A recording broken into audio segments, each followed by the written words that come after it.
చంద్రబాబు గారు వ్యవస్థలను నాశనం చేయకండి. ఏపీ ముఖ్యమంత్రి చంద్రబాబు నాయుడు తనకు ఇబ్బంది కలిగే ఏ అంశాన్నైనా కవర్ చేయడంలో ఆయనకు ఆయనే సాటి అని చెప్పాలి. తన సొంత జిల్లా అయిన చిత్తూరు జిల్లా ఏర్పేడు వద్ద జరిగిన ఘోరమైన ఘటనలో 17 మంది బలైపోయారు.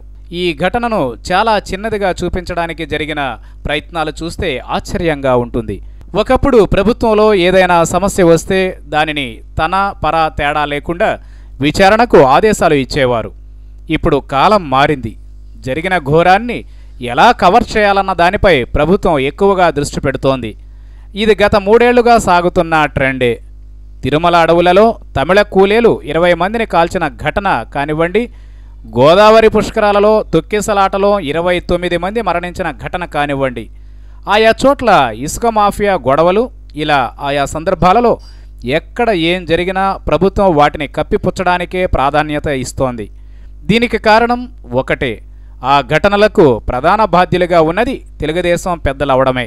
దీంతో పోలీసులు కూడా ఎక్కడి లేని విధేయత ప్రదర్శిస్తూ అధికార పక్షానికి సహకరిస్తూ చట్టాలను చట్టుబండలను చేస్తున్నారు.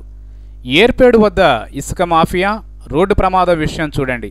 ఆ గ్రామాల వద్ద ఇసుక దందా సాగుతోందని గ్రామస్తులు పలుమార్లు ఫిర్యాదు చేసినా పోలీసులు పట్టించుకోలేదట.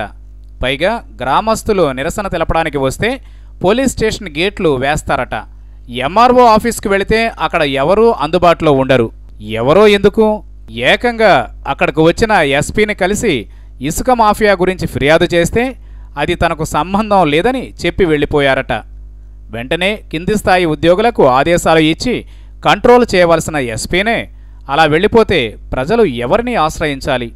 అలా నిరసనకు వచ్చిన వారిపై ఒక లారీ దూసుకు వెళ్లడం, అనేక మంది గాయపడడం, వారిలో 17 మంది మరణించడం జరిగింది. ఇది అత్యంత బాధాకరం. దీనిని రోడ్డు ప్రమాదంగా చూడాలా? డ్రైవర్, క్లీనర్ లేకపోతే ఓనర్ తప్పుగా మాత్రమే చూడాలా?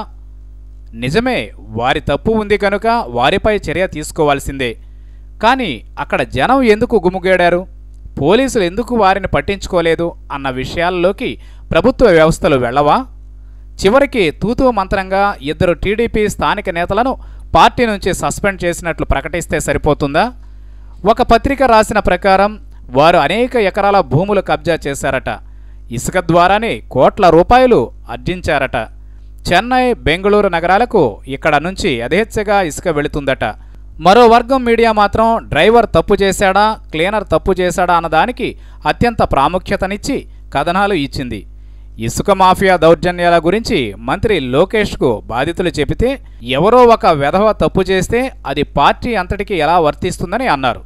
కానీ లోకేష్ గమనించవలసింది ఇదొక్కటే ఘటన కాదు.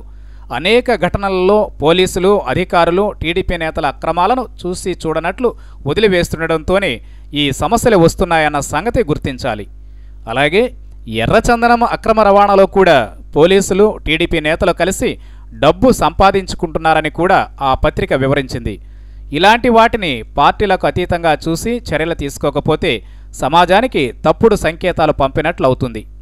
టీడీపీ అధికారంలోకి వచ్చిన కొత్తలోనే దెందులూరు ఎమ్మెల్యే చింతమనేని ప్రభాకర్ ముసునూరు ఎంఆర్ఓ వనజాక్షిపై దాడికి దిగినప్పుడు ముఖ్యమంత్రి చంద్రబాబు నాయుడు వారి మధ్య రాజీ కుదర్చడం, ఎంఆర్ఓని మందలించడం కాకుండా చట్ట ప్రకారం వ్యవహరించి ఉంటే తెలుగుదేశం నేతలకు కూడా ఒక సందేశం పంపినట్లయ్యేది.